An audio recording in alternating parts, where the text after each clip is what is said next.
Ok, vamos a comenzar nuestra clase en esta mañana. Vamos a hablar de un tema muy importante para entender ciertos conceptos y dichos de las cartas de Rav Shaul y de los evangelios que también vamos a estar analizando. La realidad, ¿verdad? De las condiciones de Israel en los tiempos o en el tiempo que aparece el Mesías. Fue, ¿verdad?, una época muy crucial, y hay muchas leyes y muchas costumbres y muchos veredictos que se hicieron en ese tiempo que después se reflejan en las cartas de Pablo. Y la condición de los judíos con los gentiles era bastante tensa,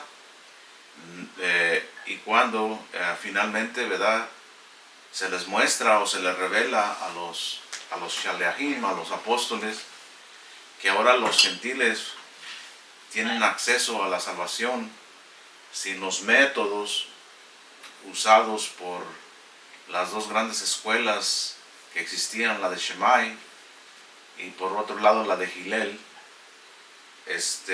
Fue una sorpresa, fue un shock muy fuerte. Entonces, básicamente, el Eterno, pensando en todo, desde antemano Él ya había elegido, ya había escogido, ya había hecho su elección, ¿verdad?, a la persona que se encargaría, ¿verdad?, de introducir a los gentiles en el reino del Mesías. Entonces, no era una casualidad, nada en el mundo del Eterno, nada sucede por casualidad o por suerte. Todo está divinamente planeado, y Él a su tiempo, ¿verdad?, hace las cosas de una manera correcta. Así que la formación de Rav Shaul en el judaísmo no fue un desperdicio, como muchos piensan que lo es, que perdió tiempo, ¿verdad?, practicando el judaísmo y finalmente abandonó eso y se hizo cristiano. Es una verdadera mentira por la razón de que desconocemos primeramente el judaísmo de Pablo. Segundo, el trasfondo político, cultural y religioso de la época. Y tercero, hacemos una interpretación desde una traducción castellana y no tenemos acceso al texto padre, al texto recepto. Así que vamos nosotros a mirar un poquito. Vamos a colocar, ¿verdad?, vamos a mirar un poquito de historia en el acercamiento de la venida del Mesías. Entonces dijimos, ¿verdad?, que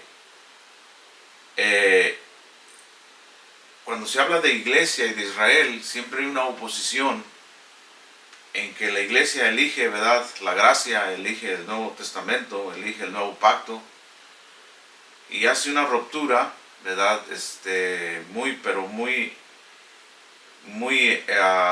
puede decir, muy destructiva para el reino del Mesías. Entonces vamos a mirar nosotros, ¿verdad?, cómo esto vino sucediendo y por qué.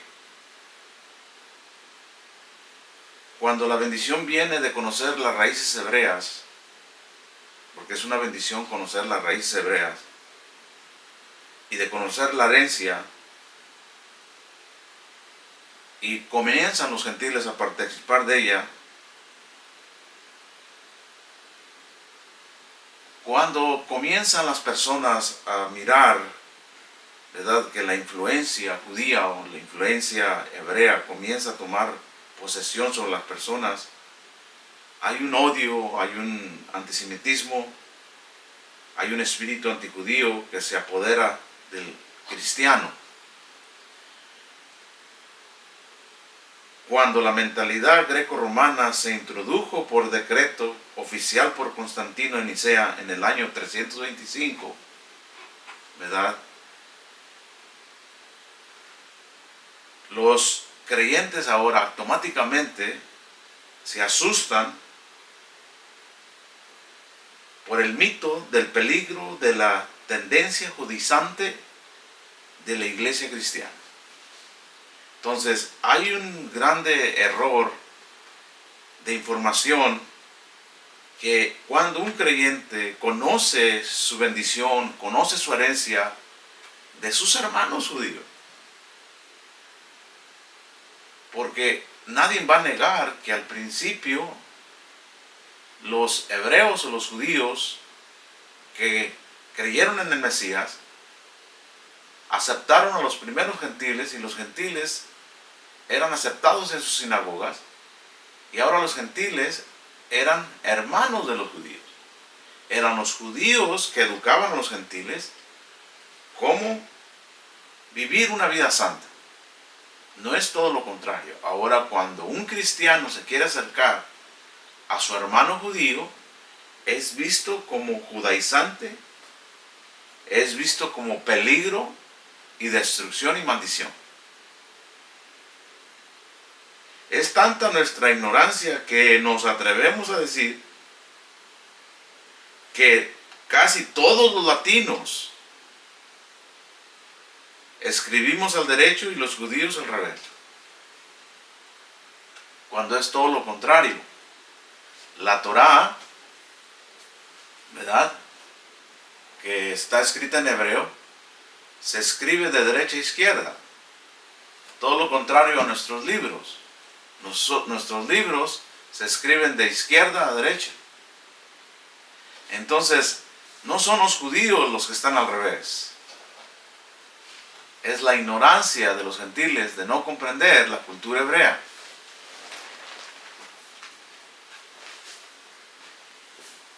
Podemos decir que muchos piensan que el latín y el castellano fueron los padres del hebreo, cual es totalmente absurdo.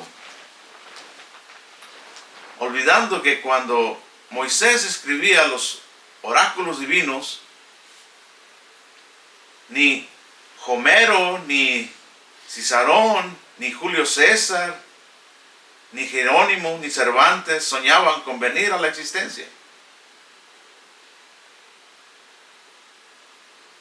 Estos hombres que mencioné son los fundadores de la teología greco-romana que heredaron al cristianismo. Tenemos que colocar las cosas en su justa perspectiva. Y este es un trabajo muy duro porque nadie quiere ser, ¿verdad?, odiado o perseguido por mostrar la verdad escritural y textual del Nuevo Testamento. Hay ciertas personas en ciertos países que no se atreven a enseñar estas cosas por la persecución y el odio del pueblo, de la ciudad o de las demás iglesias. Pero hoy, a través de los medios cibernéticos, podamos educar a las personas estando, ¿verdad?, a una distancia donde no se puede hacer perjuicio físico a la persona. Y esta intención no es con la intención de criticar a nadie, de descalificar cualquier religión, simplemente educar e informar a las personas para que ellas mismas hagan su propia, ¿verdad?, decisión de aceptar la verdad o de seguir en la ignorancia. Entonces, si ponemos las cosas en su justa perspectiva, no es el calendario judío el diferente al romano. Es el calendario romano el diferente al judío. No son las costumbres judías diferentes a las cristianas. Son las costumbres cristianas diferentes a las costumbres de Isaías, de Jeremías, de Elías, de Mateo, de Pedro, de Jacob, de Saúl, de Shaul, y del propio Mesías. Porque estas costumbres judías fueron heredadas por el Eterno y reveladas en el monte Sinaí a lo largo de la historia de Israel. Un gran error que podemos encontrar en esta explicación hacia las personas que desconocen el judaísmo es que se desconoce la historia de Israel y la historia de su ley oral. La historia de Israel es bien perpleja y bien confusa, y con ello viene al par su interpretación legal de cómo hacer las cosas.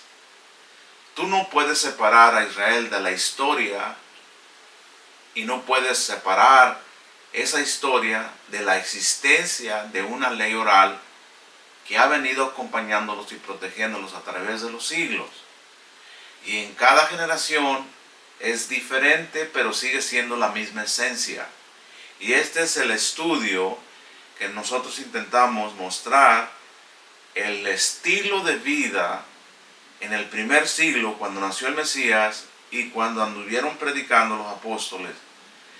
En ese contexto histórico queremos ubicarnos para mostrar todas las cosas que se hacían y se creían y que después fueron reflejadas, ¿verdad?, en el Nuevo Testamento. No es la cultura pues judía, como falsamente se acusa de estar, ¿verdad?, embarañada con reglas de leyes que son, estas leyes que son clarísimas, santas, justas y buenas. A la que confunde es la cultura gentil plagada de paganismo, idolatría y muerte la que engaña. No son los judíos los que excluimos y marginamos, o se marginan a los cristianos, son los cristianos los que asimismo se excluyen y se automarginan de la herencia de los santos, asustado a los creyentes con el fantasma de la tendencia judaizante de la iglesia. Entonces, existe esto en cualquier iglesia. Todo está bien mientras tú no menciones judaísmo. Tristemente, cuando se quiere probar con la escritura la vigencia de aquel supuesto peligro, se recurre al libro de los Gálatas. Y este libro de los Gálatas es el libro estandarte que levanta la bandera cristiana para proteger a los creyentes de no acercarse al judaísmo ni a la ley de Moisés, ni practicar cualquier festividad judía, para no alejarse así de la gracia. Entonces vamos nosotros, ¿verdad?, a mirar un pasaje en Zacarías 8:23, que va a ser la puerta, ¿verdad?, que vamos a mirar aquí. Es, creo, la hora de sacar, ¿verdad?, de nuestros corazones,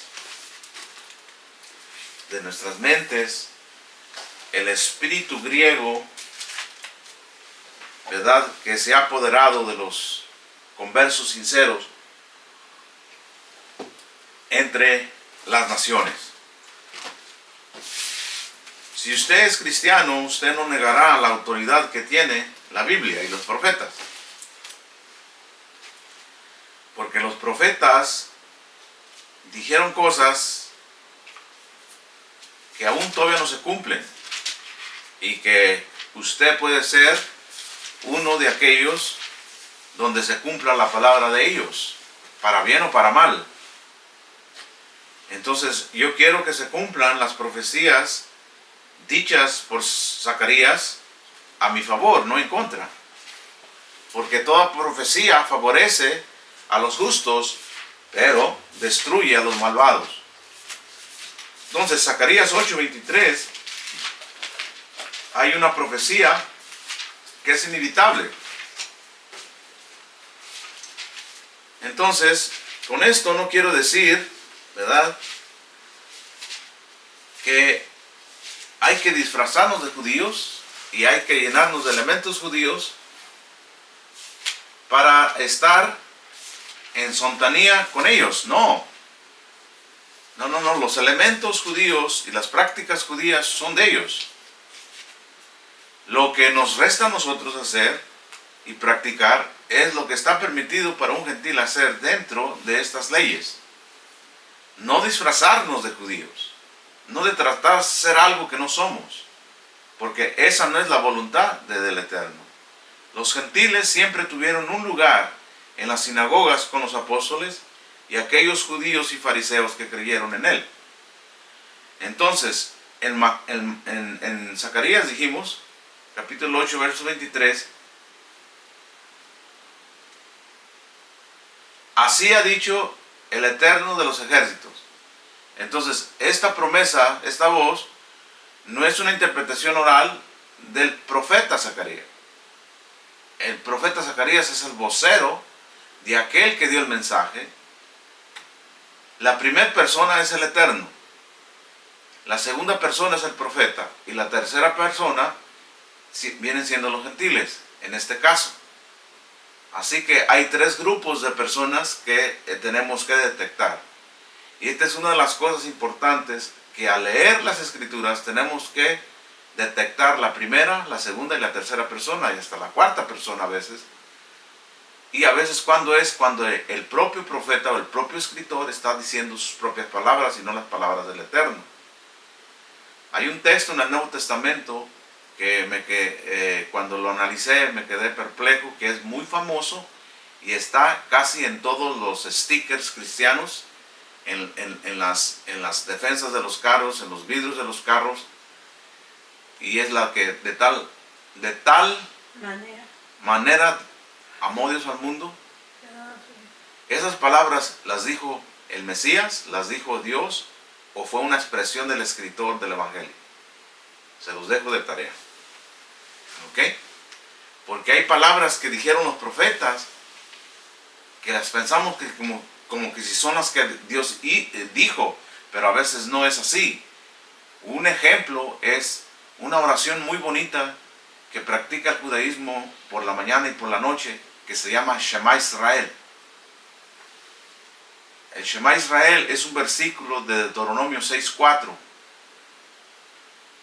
y es un mandamiento recitar el Shema en la mañana y en la noche, al levantar, cuando te levantas y cuando te acuestas.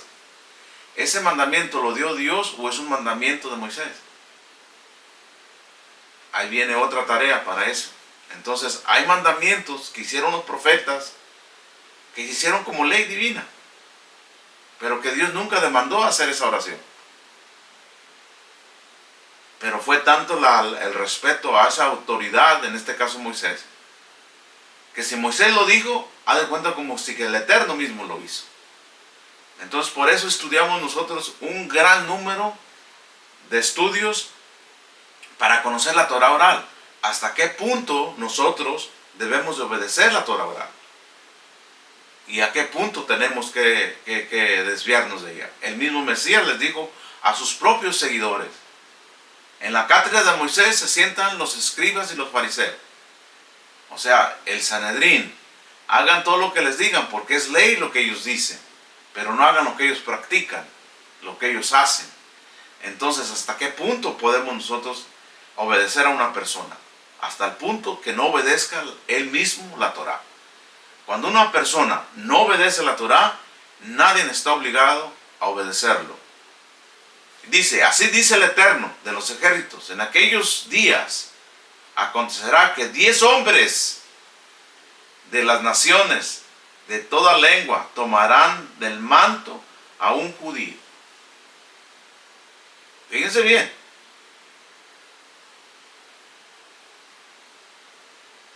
10 hombres de las naciones. 10 hombres de las naciones.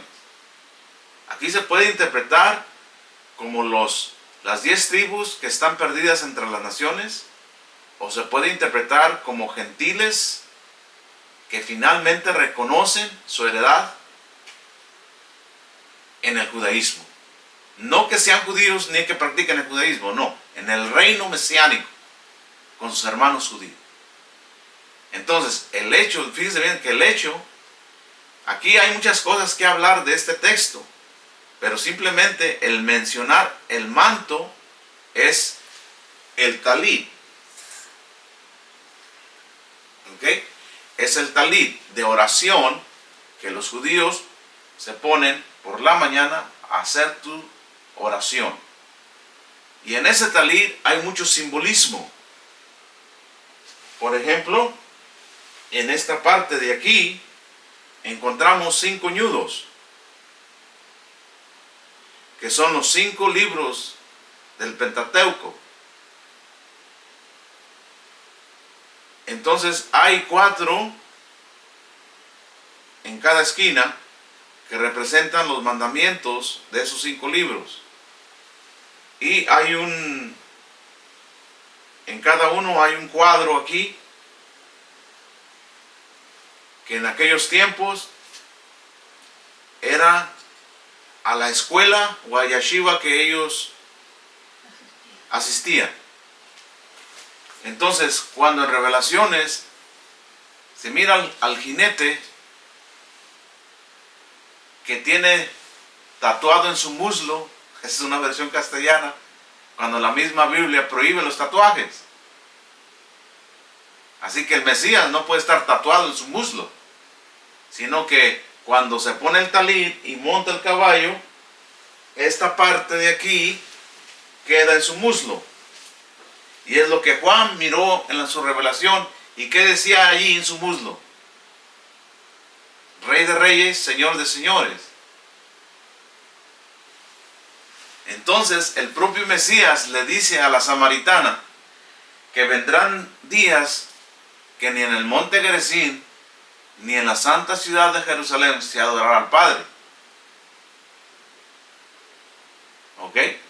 Entonces, allí reconociendo, él mismo le dice a la samaritana, ustedes no saben lo que adoran.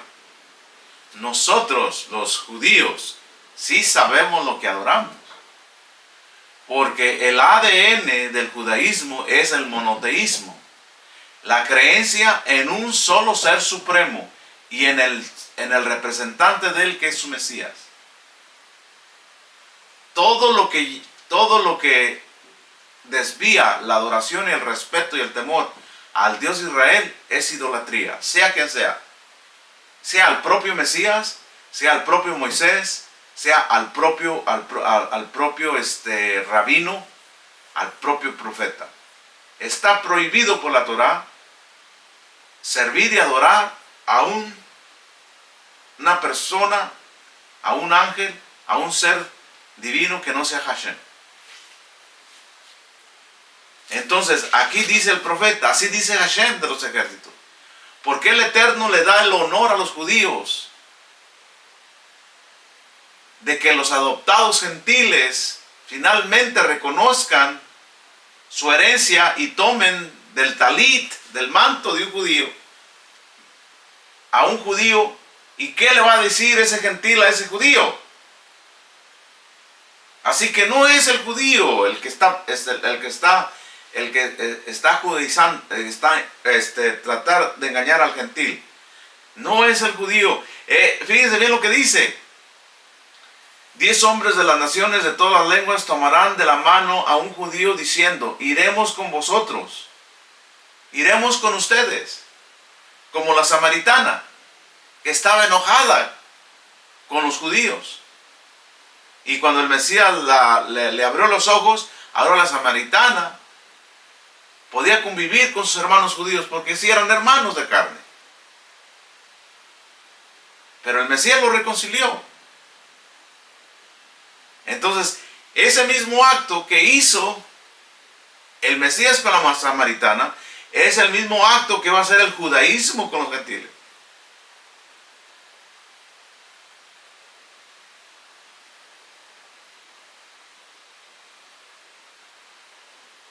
Tomarán de la mano a un judío diciendo, iremos con vosotros porque hemos oído que Dios está con vosotros. Entonces, creo que ha llegado la hora de sacar de las iglesias el espíritu griego y el espíritu romano que opera a escondidas desde las sombras de su comienzo y de su inicio y de su historia, para que finalmente los creyentes de origen gentil tomando de la mano, tomando del manto de la oración de un judío, y se cumpla la profecía que acabamos de leer, abandonen a Atenas y el Vaticano, a Grecia, y se vuelvan a su lugar donde nunca debieron salir, que es la herencia de los santos en el seno del pueblo de Israel, y ser engendradas entre las ramas del olivo natural para compartir con los judíos la herencia de los santos, como ya miramos en la primera de Pedro. Entonces, esto no es judaizar a las personas. Esto es darles la oportunidad de descubrir y compartir una maravillosa legado al cual tienen derecho y acceso por los méritos del Mesías. Y al hacerlo, que lo hagan sin perjuicio y sin perturbación y sin estorbos ni impedimentos, ni ser juzgados por nadie, pues la libertad que el Mesías les ha dado no es la de la ley, que nunca la tuvieron. ¿Cómo ellos se pueden esclavizar con algo que nunca se les fue dado? Pero el Mesías sí los puede hacer libres de la ignorancia, del pecado y de la maldición de la idolatría.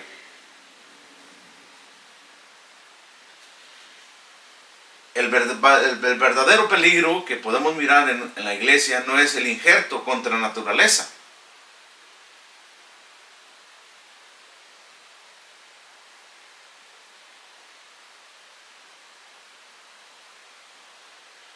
Cuando sucede, cuando un gentil se convierte al Dios de Israel, es injertado en el olivo natural, y es arrancado fuera del olivo silvestre. Entonces, ¿para qué es sacado de esa raíz? Para que comparta la rica savia.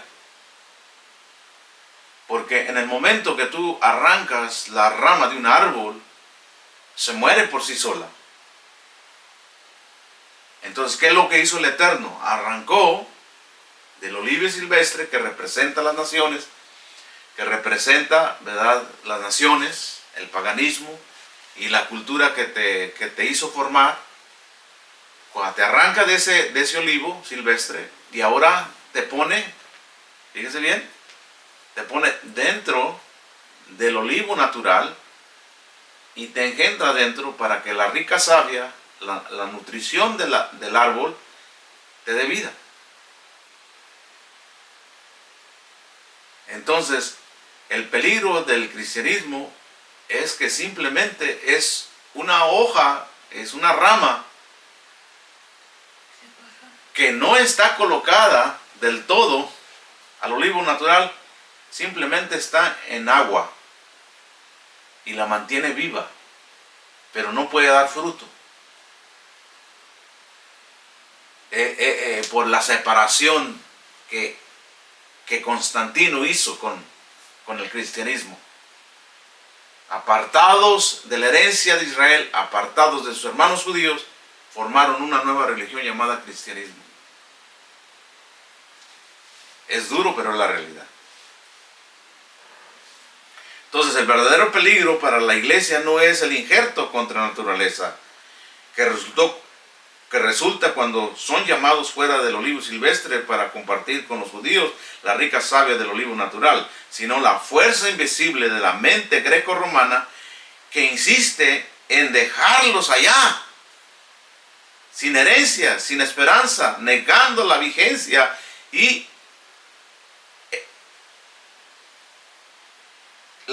negando la herencia gratuita de una salvación tan grande y costosa.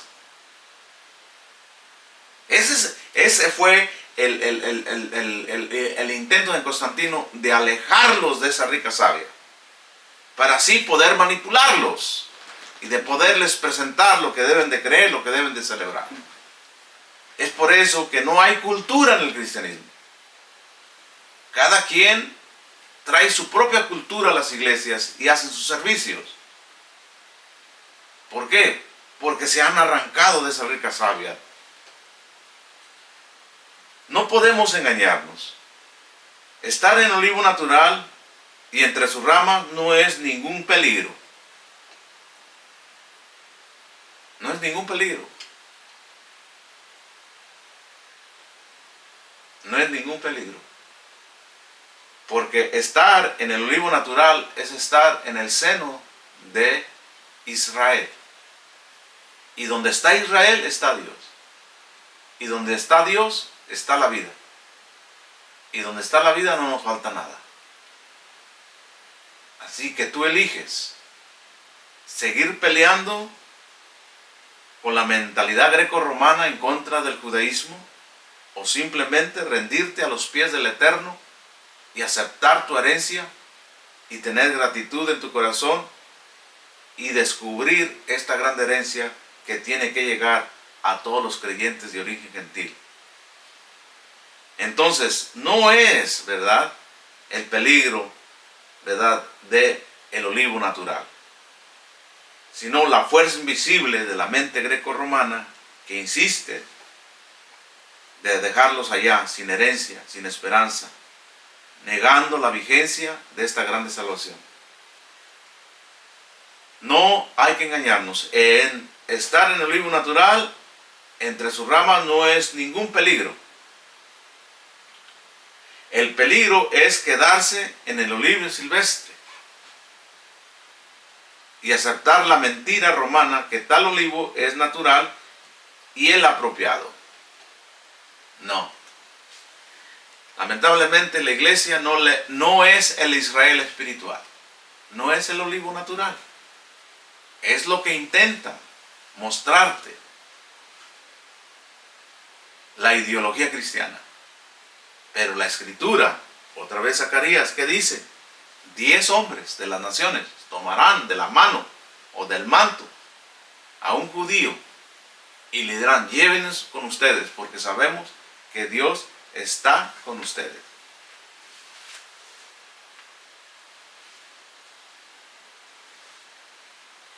Entonces, vamos nosotros ahora a mirar cuáles eran las circunstancias en los días de Pablo con Israel. Es muy difícil comprender apropiadamente los dichos del Mesías y los escritos de sus emisarios sin un entendimiento de Israel en aquellos días.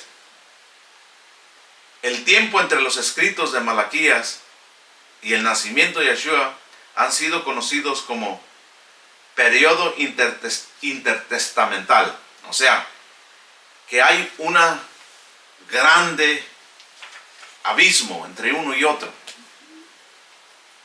o intertestamentario, o entre los dos testamentos. Tal designación es inapropiada porque la idea misma de un Antiguo Testamento y de un Nuevo Testamento no es bíblica. El pacto que el Eterno hizo con Abraham e Isaac y Jacob es eterno. El Mesías no vino a introducir un pacto nuevo, sino a confirmar y renovar el pacto. Y para eso tenemos que entender cómo es un casamiento hebreo. El casamiento hebreo, que es una forma de pacto entre un hombre y una mujer, que es el fundamento de todo matrimonio, es una institución divina que el Eterno, ¿verdad?, estableció. El matrimonio hebreo, el matrimonio judío, no es como el matrimonio romano. ¿Y los protestantes de dónde aprendieron los matrimonios y los servicios del matrimonio? ¿Cómo se casa un protestante y cómo se casa un católico y cómo se casa un judío? ¿Cómo se casa un musulmán? Y cada cultura tiene su forma de casarse.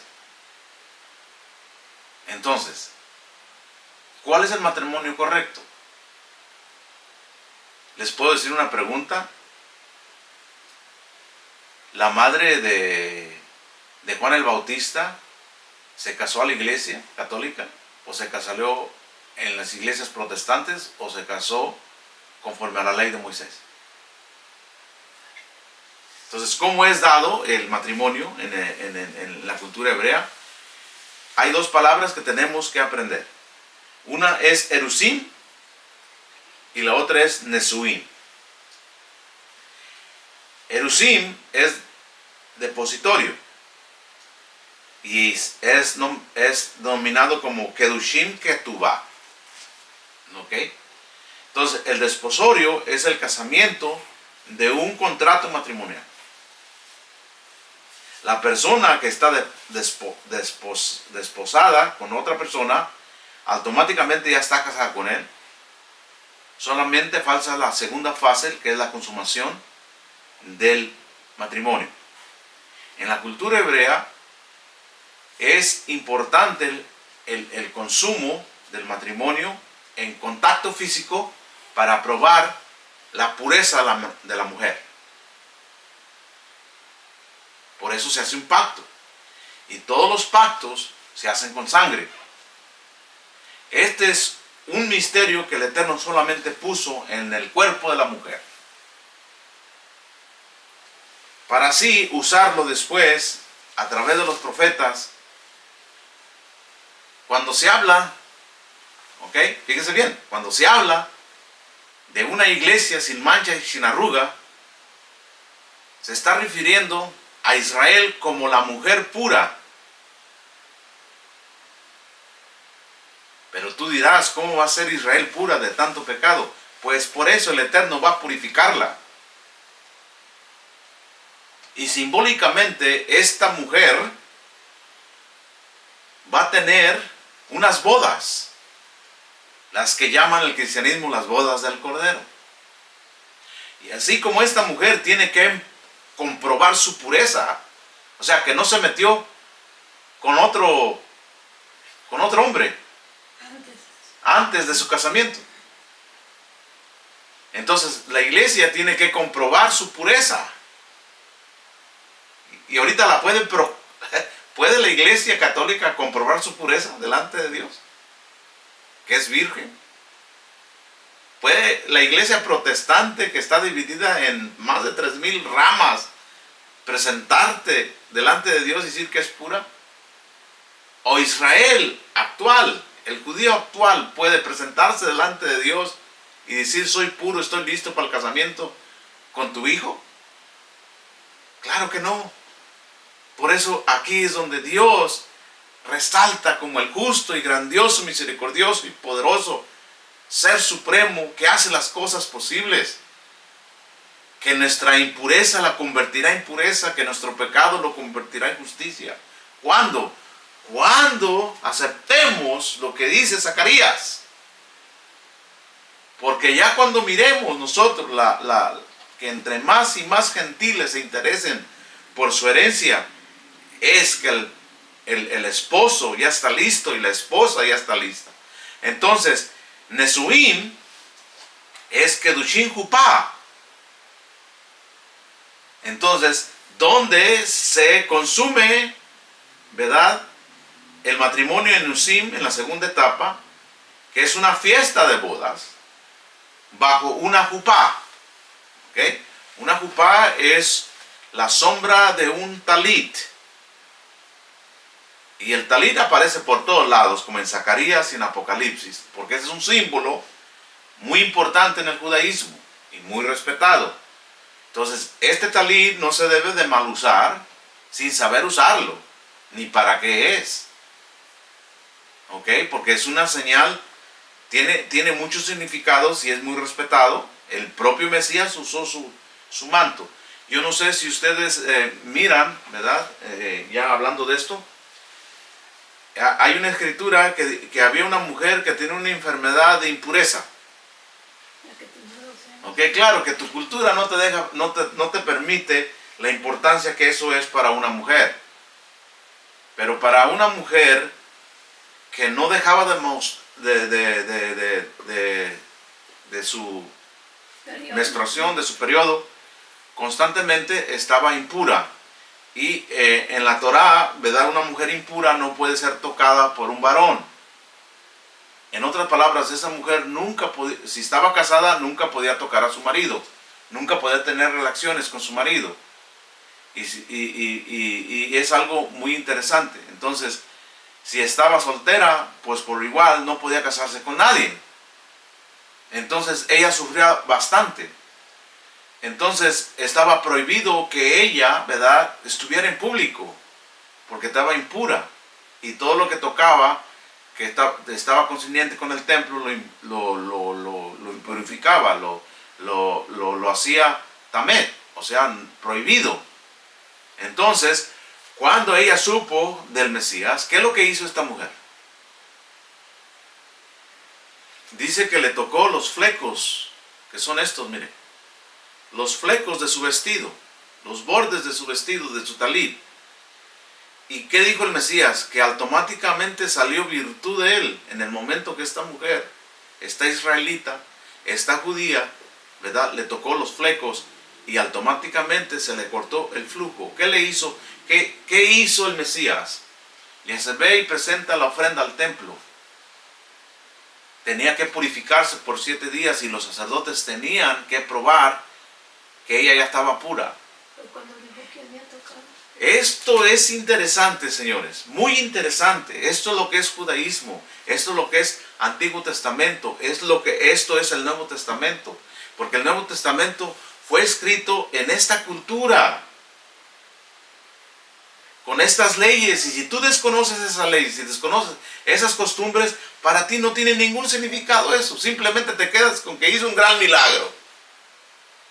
Pero este milagro va más allá. Va más allá de quitarle el sangrado. Esto es interesante. Aquí se respalda. Aquí el propio Mesías respalda y hace fuerte la ley divina de Dios. Porque esta mujer estaba, por así decirlo, maldecida por la ley de la impureza. Pero la misma justicia de esa misma ley, su misericordia, hizo que esta mujer finalmente santificara a Dios a través de cumplir esa ley bendita. Porque cada mujer judía no se considera impura para Dios, es impura para el hombre cuando viene su periodo. Y el hombre no la puede tocar, porque es un periodo de purificación para ella con su Creador. Finalmente ella tiene que llevarle una ofrenda a Dios.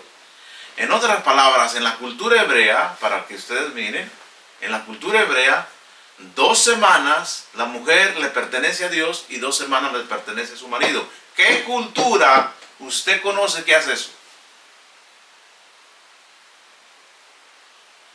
Y cuando un hombre, teniendo la autoridad de usar a su mujer, pero respeta esa ley y no la toca, nunca caerá en adulterio ni en fornicación.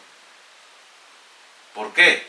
Porque es más fuerte el temor de Dios que la tentación del ser humano. Pero el gentil que no tiene estas leyes, ay hermano caí, ay hermano fallé. ¿Por qué fallas?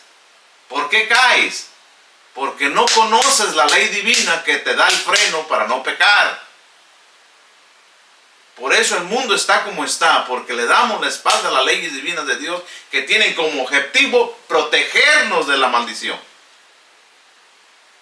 En el caso, esta cosa que el Eterno puso en esta mujer fue para crear una nación santa, una nación fuerte con justicia. ¿Por qué? Porque el pecado está a la puerta de nuestros corazones, está a la puerta de nuestros ojos, de nuestros oídos, y está al alcance nuestro. Entonces el Eterno puso este signo, ¿verdad? En la época, en el periodo de Nusim. En el judaísmo no existe la luna de miel. La luna de miel es de origen pagano. ¿Ok? En el judaísmo existe el Kedushin Jupá, que es la consumación del matrimonio. Entonces, mientras los invitados están festejando el matrimonio y todo eso, hay un periodo donde a la pareja se le hace su alcoba nupcial y se les permite ir a consumir el matrimonio. ¿Ok? El matrimonio. Entonces, ¿qué es lo que pasa? En el momento, ¿verdad? En el momento que hay sangrado, automáticamente el hombre ya no puede tocar a su mujer.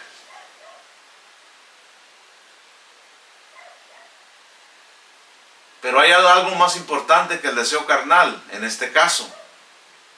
Es confirmar el pacto matrimonial con esa mujer para toda la vida. Entonces, yo prefiero esperar 7 días de no tocar a mi mujer después de la primera vez y estar con ella toda la vida en santa paz.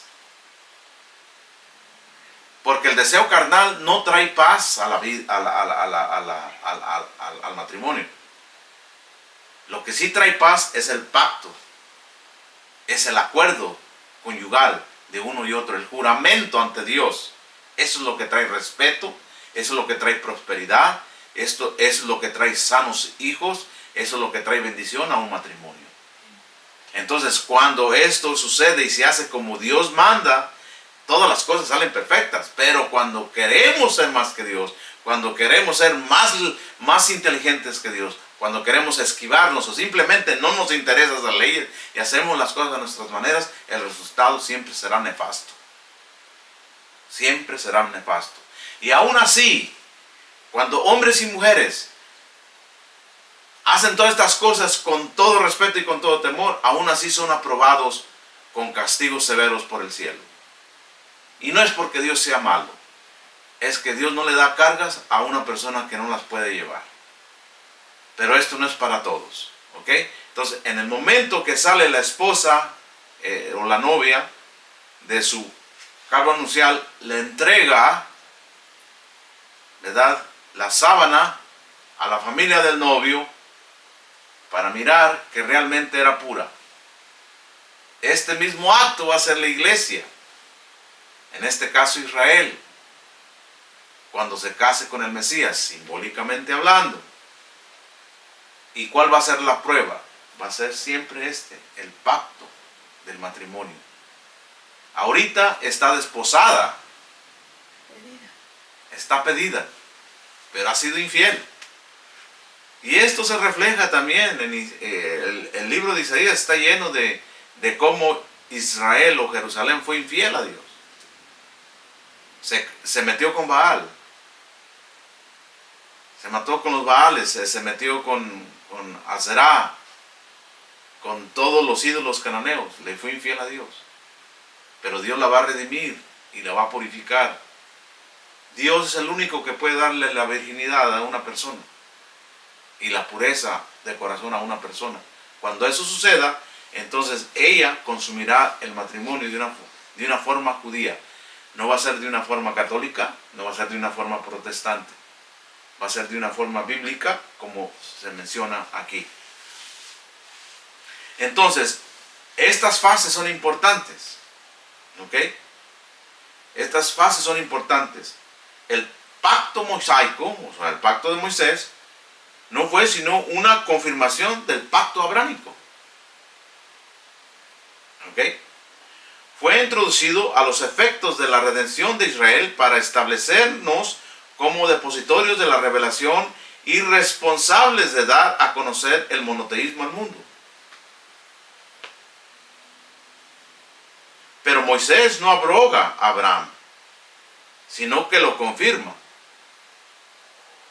Entonces, ¿cómo el Mesías viene a violar los pactos de Moisés y los pactos de los padres, cuando el matrimonio todavía no se consume? Entonces podemos decir que el propio Mesías rectificó el pacto hecho con los padres cuando el tiempo fue para su renovación, como dice el libro o la carta de los Romanos, capítulo 15.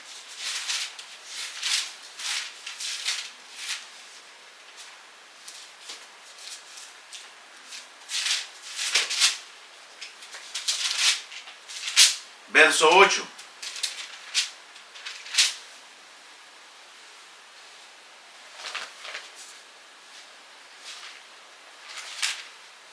Dice el 7, 15:7. Por tanto, recibamos los unos a los otros como el Mesías nos recibió para gloria del Eterno. Pues os digo que el Mesías vino a ser siervo de la circuncisión para mostrar la verdad de Dios, para confirmar la promesa hecha a los padres, para que los gentiles glorifiquen a Dios por su misericordia, como está escrito. Fíjense nada más lo que está diciendo aquí. ¿El Mesías qué vino a hacer? ¿Qué vino a hacer el Mesías? A confirmar ese desposorio. Vino a confirmarlo, no a abrogarlo, no a quitarlo, no a cambiarlo por otra mujer. Es absurdo pensar que el propio Mesías desechó a Israel y se agarró a una mujer gentil llamada Iglesia. ¿Eso es así? Ahora el Mesías ya no se va a casar con Israel, ahora se va a casar con la iglesia gentil. No, se va a casar con la iglesia israelita, se va a casar con Israel. Los gentiles son invitados a la boda. Ellos no se van a casar con el Mesías. Son las 10 vírgenes que acompañan a la novia. ¿Me están entendiendo?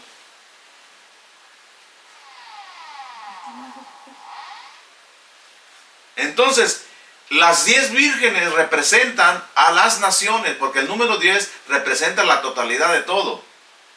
La parábola de la mujer y de las 10 vírgenes con el aceite, con el novio, es una costumbre judía. ¿Qué sabe la iglesia de las 10 vírgenes?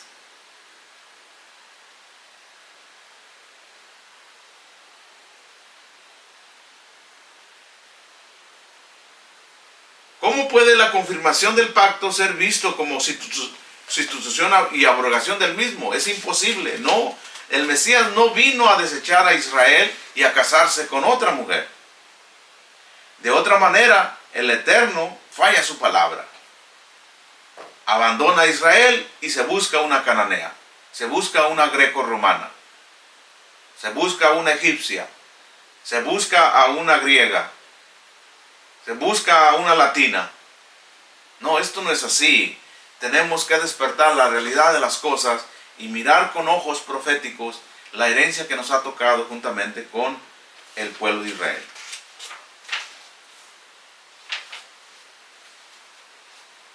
El término nuevo pacto no significa sustitución del pacto, sino su rectificación, su activación, su confirmación y su renovación. ¿Por qué se dice nuevo? Porque hay nuevos elementos que se introducen que no todavía se habían introducido en la primera fase. ¿Para qué se renueva? ¿Para qué se confirma? ¿Para qué se activa? ¿Para qué se hace eficiente? Para que sea efectivo en esta edad presente, hasta que finalmente seamos introducidos en el Olam Jabá, término del mundo por venir. Entonces, para entonces ya no será necesario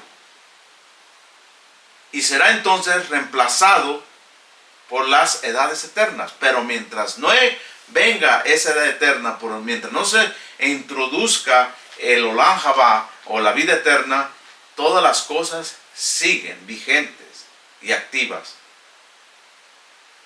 Pero mientras dura esta edad presente, el pacto es uno solo, vigente, renovado, confirmado y rectificado. Así que no hablamos de un periodo entre dos testamentos, entre dos pactos, no, sino el periodo entre el primer pacto y su confirmación, la cual es hecha por el propio Mesías sufriente. Entonces, ¿a qué vino el Mesías? ¿Qué dice Romanos? ¿A qué vino el Mesías? ¿A qué vino? A rectificar. Y en esa rectificación, gózate tú que estás escuchando. ¿Qué dice Romanos? Ya con esto terminamos. ¿Qué dice Romanos? Dijimos Romanos, ¿qué? 15:8, ¿verdad? 17. Dice, pues os digo que el Mesías Vino a ser siervo de la circuncisión para mostrar la verdad de Dios, para confirmar las promesas hechas a los padres, para que los gentiles glorifiquen al Dios por su misericordia, como está escrito. Por tanto, yo te confesaré entre los gentiles y cantaré a tu nombre. Y otra vez dice, alegraos gentiles con su pueblo. Y otra vez, alabar al Señor todos los gentiles y magnifiquen en todos los pueblos. Y otra vez dice Isaías, estará a la raíz de Isaí, y el que se levantará a regir los gentiles esperarán en él. Fíjese nada más.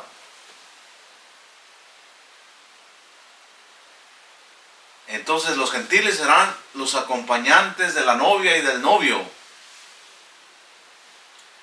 Serán, como dicen en las bodas actuales, the best man. ¿Quién es el best man? Es el brazo derecho del novio y la madrina de la novia. Pero ¿quiénes son los que van a entrar a la alcoba? Lamentablemente los gentiles no van a entrar a la alcoba.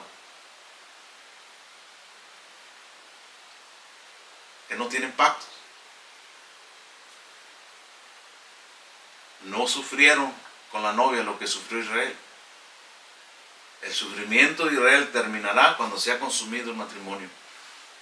Ya no, nunca más será desamparada ni estará sola.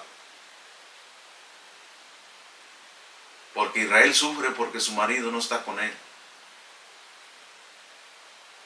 Porque su marido es el dueño de todo el mundo. Tiene poder de destruir a sus enemigos. Pero voluntariamente ella huyó con ellos. Pero al final la restaurará. Entonces, lo dejamos hasta aquí porque vamos a entrar a un conflicto, ¿verdad?, que está en Hebreos. ¿Okay? Así pues, no hablamos que un periodo entre los dos testamentos, sino del periodo entre el primer pacto y su confirmación, la cual se hizo por el propio Mesías. Entonces, ¿qué significa entonces las palabras de Pablo en Hebreos 7:18? Cuando habla de un pacto, cuando habla del pacto que está por desaparecer. Esa la vamos a estudiar para la otra semana con la ayuda del Eterno. Estudien, lean Hebreos 7, capítulo 7 y capítulo 8, porque esos dos capítulos hablan de ese pacto que Pablo habla, que los cristianos asocian con el pacto de Dios con Israel o con el pacto de la ley de Moisés. Pues no es la ley de Moisés la que está en juego allí, ni tampoco Israel está en juego allí. Lo que está en juego allí es otra cosa, que vamos a descubrir con la ayuda del Eterno para la próxima semana. Que el Eterno los bendiga, los ayude, y nos esperamos para la otra semana. Que tengan un día bendecido, y espero que estas palabras nos hayan ayudado a entender el propósito del Eterno que tiene para todos aquellos que le aman y le sirven de todo corazón. Así que es tiempo de buscarlo, y es tiempo de buscar, ¿verdad?, también esa herencia, ¿verdad?, que se ha perdido o que se ha quitado intencional o malintencionadamente, ¿verdad?, por estos fundadores del cristianismo, que ahora es tiempo de regresar a ellos, a la herencia donde fueron sacados.